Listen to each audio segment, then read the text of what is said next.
Ma première peine de prison, elle était nécessaire. Je devais aller en prison. Pourquoi? Parce que la première utilité de la prison, et c'est un peu ce qu'a la droite comme vision, c'est qu'on prend un individu dangereux et on le met hors de la société. Et il fallait que je sois hors de cette société. Parce que moi, à 17 ans, je me suis retrouvé orphelin.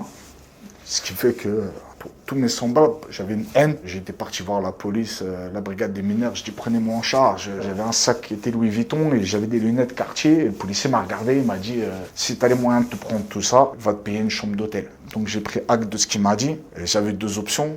Beaucoup diront oui, on a toujours le choix. La vie elle se compose en deux choix. Ce qu'on assume, ce qu'on regrette. Et c'était la manche ou la cagoule. Donc j'ai pris attache avec les associés de mon père. C'était les membres des grands banditistes. C'est-à-dire il était encore avec des gens qui étaient proches de Zach Mesrine, qui sont morts. Et j'ai dit, moi, je vais en découdre. Donc au début, j'enquillais des équipes. Au début, je montais dans la voiture. Je restais un peu aux abords. Et la première fois où j'enquillais une banque, j'ai dit, c'est ça, qui est une banque. Et en fait, comme moi, j'étais dans une logique d'autodestruction, ce qu'ils appellent aux États-Unis suicide by cop, c'est-à-dire des fois, j'enlevais les balles. Et je voulais me trouver nana avec la police et je voulais en terminer. C'est jamais arrivé. Donc, tel le chaton qui griffe un meuble, je me suis aguerri. Et après, je suis monté en gamme. Et comme j'étais toujours dans cette logique de nihilisme, j'allais toujours plus loin. Jusqu'à faire des choses en pleine rue, jusqu'à faire des choses, par exemple, dans les quartiers riches, jusqu'à faire des choses à proximité d'ambassades où il y avait des policiers en faction. Malgré tout ce que j'ai fait, j'ai toujours gardé bon cœur. C'est pas une vie que je souhaite à quelqu'un. Sur 100 personnes qui choisissent cette vie, il y en a 30 qui vont terminer au RSA, 30 qui vont mourir, 30 qui vont prendre des peines à 2 chiffres, 10 qui vont s'en sortir bon an mal an en ayant des petits commerces. Et on vend beaucoup de rêves, des histoires,